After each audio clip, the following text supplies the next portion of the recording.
भारत, जहां धरती पर दिव्यता का निवास है, वहां नवरात्रि का त्योहार केवल एक अनुष्ठान नहीं, बल्कि शक्ति और आध्यात्मिकता का अद्वितीय संगम माना जाता है। लोक मान्यताओं के अनुसार 9 दिन मनाया जाने वाला मां दुर्गा के 9 रूपों का यह पर्व बुराई पर अच्छाई की विजय का प्रतीक है।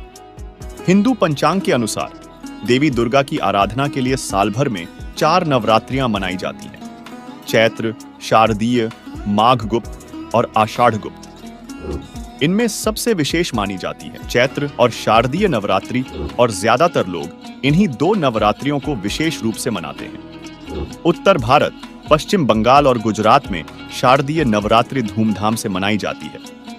बंगाल की दुर्गा पूजा और गुजरात का गरबा डांडिया इस पर्व की शान माने जाते हैं। भारतवर्ष, जहां हर कोने में आध्यात्मिकता की धारा बहती है, क्या हम उस असली संदेश को समझ पाए हैं जिसे देवी दुर्गा हमें देना चाहती हैं? क्या आप जानते हैं कि जिस नवरात्रि का पर्व हम सदियों से मना रहे हैं, क्या यह सच में पवित्र शास्त्रों के अनुकूल है?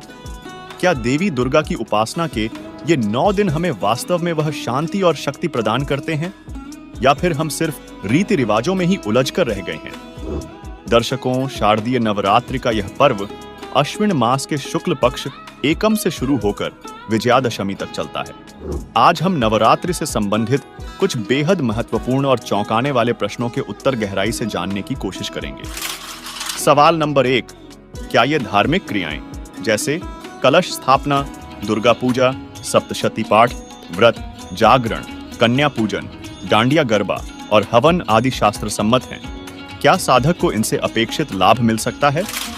शारदीय नवरात्रि में देवी दुर्गा के 9 रूपों की पूजा जैसे कलश स्थापना, दुर्गा पूजा, सप्तशती पाठ, जागरण, कन्या पूजन, डांडिया गरबा और हवन आदि को श्रद्धा और भक्ति का प्रतीक माना जाता है।